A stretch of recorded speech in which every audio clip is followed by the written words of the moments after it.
Before you take the Israeli spokesperson's statement as facts, remember that the same man, Hanania Naftali, Israeli digital spokesperson, is the one who told everyone that Israel, in fact, did hit Al Ahli Baptist Hospital in Gaza. There's been a lot of back and forth videos about the hospital bombings, each discrediting the other, but no one's bringing up the obvious.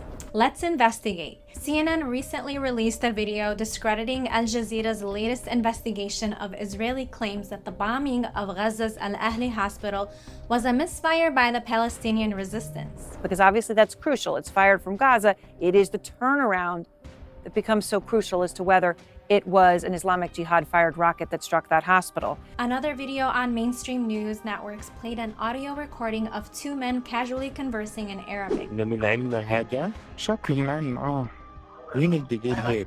بنحكوا إن الشظايا تبعت الصاروخ إنه الشظايا محلية مش زي شظايا السيارة، هيش كده. One saying to another that the bombing was a misfire and the other casually accepting it. Channel 4 then debunked this video by showing that the proof was in the language itself, syntax and dialect. Independent Arab journalists told us the same thing because of the language, accent, dialect, syntax and tone, none of which is, they say, credible. But what happened right before all these videos and investigations were released and played again on repeat is the interesting part. Israel had conducted strikes near the hospital and they had demanded the hospitals to be evacuated previously. President Biden also admitted that this in fact did happen. Let's play it again in slow motion. It is highly improbable to use another. Mr. President. What's up with the look between Blinken and Kirby? What's more, the bombing of the hospital happened at 6:59 local time.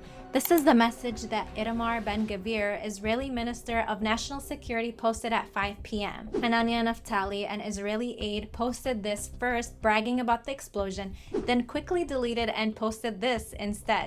And their only defense? That the world should believe them because they are credible. We had ourselves. Didn't they also lie about the 40 beheaded babies only to retract and say it wasn't true? The New York Times has also changed their messaging quite a few times regarding this, starting with the Israeli strike and then ending up at a generic blast. So why the mixed messaging and what caused them to trek back? Was it the high death toll or the public backlash? A BBC reporter live from Jerusalem too questioned the narrative. But, it is hard to see what else this could be, really, given the size of the explosion, other than an Israeli airstrike or several airstrikes.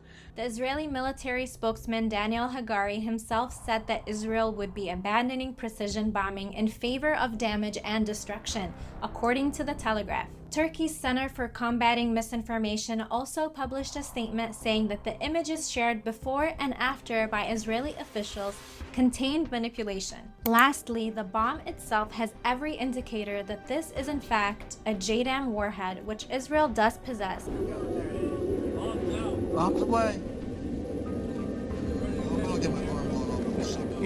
And the explosion does not produce a crater. It uses air burst ammunition and kills using shrapnel, shockwave, and fireball from explosion. It is evident that the back and forth videos are exhaustively funded, created, and circulated to cause mass confusion and hysteria. If a lie is repeated multiple times, people will eventually believe it to be true.